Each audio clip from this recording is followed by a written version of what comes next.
Hi students, welcome to Science Center 24/7. Myself Arshpreet Kaur, your physics educator. So here I come with a very informative and very important video.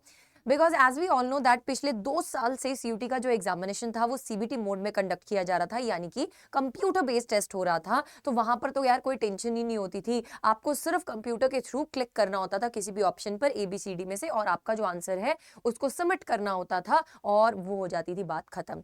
But अब इस बार आपका जो paper है science वालों का, अगर मैं बात करूं, जितने भी पेपर्स हैं आपके, चाहे वो फिजिक्स हो, चाहे वो केमिस्ट्री हो, चाहे वो मैथमेटिक्स हो, चाहे वो बायोलॉजी हो, इवन की English and GT as well, बेटा ये सब पेपर्स कैसे होने वाले हैं? ऑफलाइन मोड में होने वाले हैं। तो OMR फिलिंग में कुछ इंपॉर्टेंट गाइडलाइंस मैं आपको यहाँ पर बताने वाली हूँ जो आपको फॉलो करनी ही पड़ेंगी, अदरवाइज आप कहीं ना कहीं सब कुछ पेपर में आते हुए भी अच्छा स्कोर नहीं कर पाएंगे। So please make sure that you are watching this video till the end, and if you are a new user don't forget to subscribe to the channel and press the bell icon.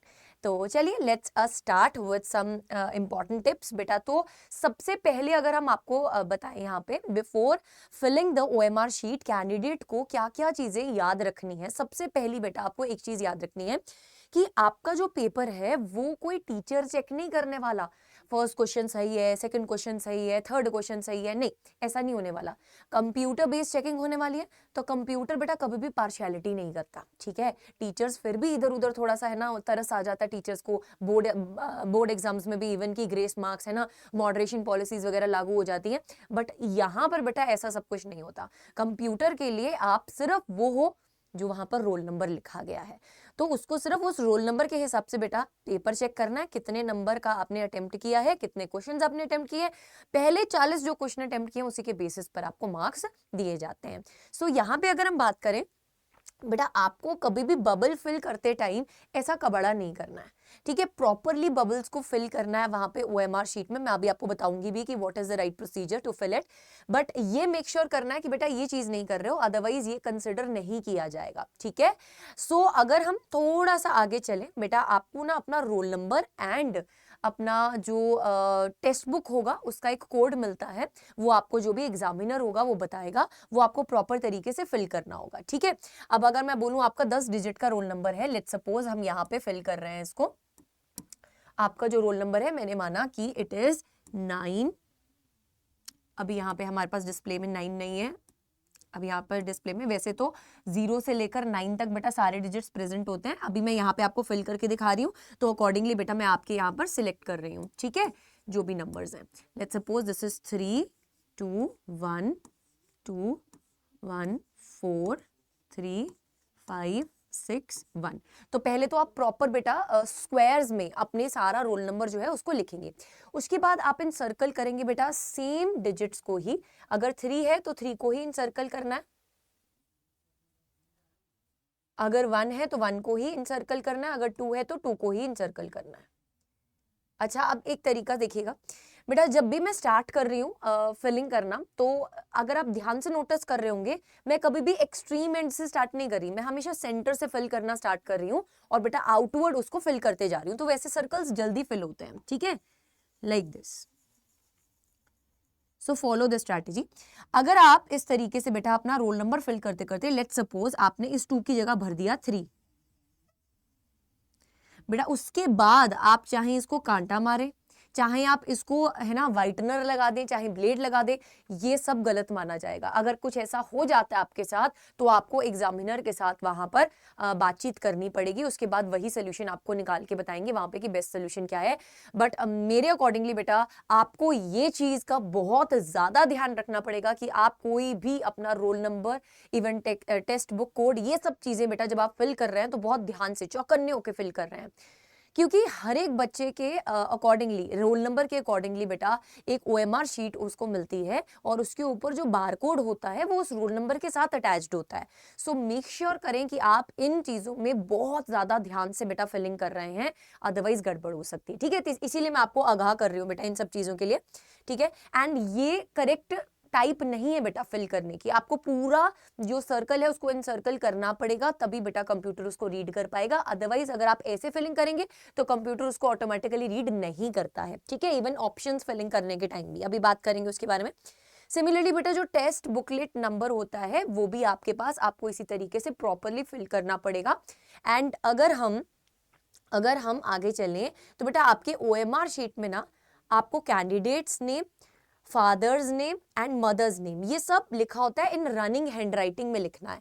Running handwriting का मतलब क्या होता है, जब मैं लिख रही हूं ना तो ऐसा नहीं है कि मैं यहाँ पे लेट्स सपोज इसके फादर का नेम जॉन है, तो ऐसा नहीं कि मैं JOHN कैपिटल्स में नहीं लिखना है। रनिंग हैंडराइटिंग मतलब दिस, आपने अपना हाथ जो है वो पिक नहीं किया लिखते टाइम, ठीक है, आपने अपना हाथ जो है वो पिक नहीं किया। जैसे इसने अपने सिग्नेचर डाले हैं अमित सिंह, तो एक रनिंग हैंडराइटिंग इसको बोलते हैं। आई होप बेटा you got my point, what is the running handwriting meaning, ठीक है। तो आपको इस तरीके से अपने आप सिग्नेचर और अपने फादर और मदर के नेम भरने होंगे, ठीक है। अब बेटा लेट्स सपोज आपने कोई क्वेश्चन अटेम्प्ट किया, अभी मैं आपको है ना तरीके बताऊंगी बेटा आप कैसे ये सब अवॉइड कर सकते हैं, ठीक है। लेट अस सपोज आप कोई क्वेश्चन सॉल्व कर रहे थे और उसको सॉल्व करते करते ना आपको रियलाइज हुआ कि हाँ मेरा तो ए ऑप्शन सही आ गया।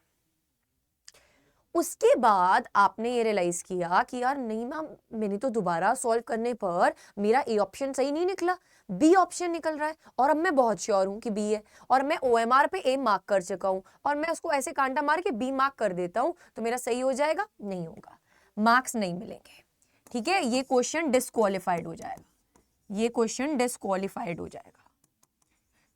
तो मेरा पर्सनल सजेशन ये है, इस चीज को अवॉइड करने के लिए what you have to do is कि आपको जिस क्वेश्चन पर श्योरिटी नहीं है, जिस क्वेश्चन पर आपको श्योरिटी नहीं है, तो बेटा आप क्या करें, आप क्या करें, लेट्स सपोज जब आप किसी क्वेश्चन को लेकर बहुत श्योर हैं, लेट्स सपोज उसका ए ऑप्शन आ रहा है, तो बेटा आप उसको फिल कर लीजिए, ठीक है। ए ऑप्शन आ रहा है तो आप उसको फिल कर लीजिए। बट अगर आप श्योर नहीं है उस केस में आप क्या करेंगे,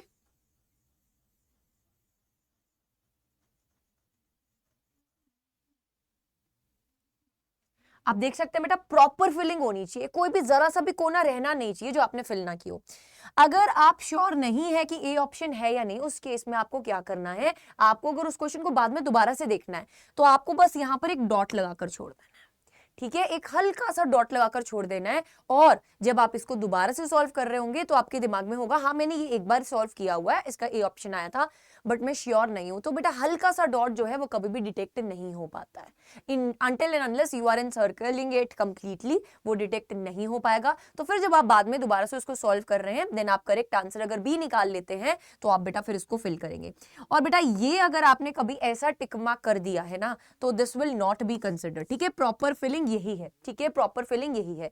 बार कोड में ओवरराइट नहीं करना। बार कोड कहां पे होता है मैम, देखो बेटा if this is your OMR sheet है ना, अगर हम CUT एग्जामिनेशन की बात करें तो CUT इस बार पहली बार जो है वो आपका OMR शीट पे यानी कि ऑफलाइन होने वाला है। उससे पहले अगर मैं बात करूं नीट का एग्जाम जो है वो आपका OMR शीट पर कंडक्ट करवाया जाता है, यानी कि ऑफलाइन पेपर होता है। तो this is a NEET OMR answer sheet for you, ठीक है, just telling you because basic सब में सेम ही होता है बेटा। तो यहाँ पे अगर आप OMR शीट में देखेंगे ना बेटा, एक्सट्रीम कॉर्नर्स पर इधर भी और इधर भी, इन दोनों जगह पर बेटा यहां पर और यहां पर बारकोड्स प्रेजेंट होते हैं। वो आपको दिखाई नहीं देते, वो इम्प्रिंटेड नंबर्स होते हैं, है ना, जो लिखे नहीं होते आज सच पेन के साथ। बेटा कभी भी भूल कर भी गलती से भी यहां पर स्क्रैचेस मत कर देना, ठीक है। भावनाओं में बहते बहते कभी यहाँ पर कुछ स्क्रैच व्रैच कर दो या कुछ भी कर दो, ऐसा नहीं करना। आपका बारकोड जो है वो स्कैन नहीं हो पाएगा, आपका जो आंसर शीट है उसको डिस्क्वालीफाई कर दिया जाएगा। सो इन छोटी छोटी बातों का बेटा आपको ध्यान रखना है। टेस्ट बुकलेट एंड बेटा टेस्ट कोड नंबर बिल्कुल सही होना चाहिए, रोल नंबर बिल्कुल सही होना चाहिए। बबल फिलिंग मैंने आपको ऑलरेडी बता दी है, ब्लू बॉल पॉइंट पेन ही यूज करना है, जेल पेन यूज नहीं करना है, फैल जाएगा, गलत हो जाएगा, ठीक है। Don't fill at the last बेटा, this is my personal suggestion to all the students, कभी भी OMR शीट को लास्ट में फिल मत कीजिए। अगर आप लास्ट में फिल करेंगे फॉर श्योर बेटा गलती होगी होगी, क्योंकि उस टाइम पर हमें बहुत पैनिक होता है, हमें फटाफट से शीट को फिल करना है। तो हम लेट्स सपोज 5th का जो आंसर निकाला है वो हमने 6th में भर दिया, 6th का जो आंसर निकाला है वो 7th में भर दिया, है ना। तो ये चांसेस जो होते हैं वो बढ़ जाते हैं बेटा आपके नेगेटिव मार्किंग होने के। So please make sure that you are following this. And next अगर हम बात चले तो बेटा आपके ही candidates are required to sign with time in the declaration column. Declaration column जो आपका मिलेगा आपको, है ना, एडमिट कार्ड के नीचे अटैच होता है, उसमें टाइमली साइन कर देना। ऐसा नहीं है कि साइन ही नहीं कर रहे, बाद में कर लेंगे साइन, ऐसा मत करना, ठीक है। दैट इज इंपॉर्टेंट, वो आपको एग्जामिनर के सामने साइन करना होता है, ठीक है। ओके, कोड बाद एक बार फिर से वेरीफाई कर लेना, फिर ही बेटा उसको यहाँ पे फिल करना, ठीक है, उसको यहाँ पे फिल करना। बाकी मैंने OMR के बारे में बता दिए। This portion I am talking about, बेटा यहाँ पे बेटा आपका जो बारकोड होता है वो प्रेजेंट होते हैं, ठीक है। सो यहाँ पे अवॉइड करना, एक्सट्रीम एजेस पे आपने कुछ भी नहीं लिखना है, ठीक है। एक्सट्रीम एजेस पे आपने कुछ भी नहीं लिखना है, ठीक है जी। एंड प्लीज बेटा यहाँ पे जो क्वेश्चन नंबर मेंशन होंगे, जो क्वेश्चन नंबर मेंशन होंगे उसके हिसाब से बेटा एक बार पीछे से जब तुम आंसर फिल कर रहे होंगे देखकर, तो एक बार वेरीफाई कर लेना, फिर उसमें मार्क करना, ठीक है। और मेक श्योर करना बेटा कि जब आप पूरा पेपर अटेम्प्ट कर रहे हैं आप तब OMR फिल नहीं कर रहे। मैंने आपको एक गोल्डन रूल बताया था कल, मेरे अकॉर्डिंगली आपको हर 8 क्वेश्चंस के बाद, जैसे आपको 40 क्वेश्चंस अटेम्प्ट करने हैं फिजिक्स में, तो हर 8 क्वेश्चंस के बाद आपको अपनी OMR शीट को फिल करना चाहिए, ताकि आपको भी श्योरिटी मिले। बेटा 2 क्वेश्चन कम जरूर हो जाएं, वो मैटर नहीं करता, बट जितने क्वेश्चन किए हैं वो पेपर में वहां पर फिल करके आओ। अदरवाइज जितना कंप्यूटर को थोड़ी पता है कि तुमको सारा पेपर आता था, जितना तुमने फिल किया है लोग तुम्हें उसके साथ ही जज करेंगे कि तुम्हें उतना ही पेपर आता था। तो चाहे 2 क्वेश्चन कम अटेम्प्ट हो जाए, डजंट मैटर, बट उसके पीछे बेटा 30 क्वेश्चन गवा नहीं देने हैं जो ऑलरेडी सॉल्व कर चुके हो। So follow these tips for sure बेटा। आपका जो मॉक टेस्ट है उसमें भी स्कोर इंप्रूव होगा अगर आप OMR पे दे रहे हैं, एंड आपको पेपर में भी बहुत हेल्प मिलेगा। अगर वीडियो इन्फॉर्मेटिव लगा तो लाइक जरूर से करना और शेयर जरूर से करना। मिलते हैं नेक्स्ट वीडियो में, टिल देन स्टे ट्यून्ड।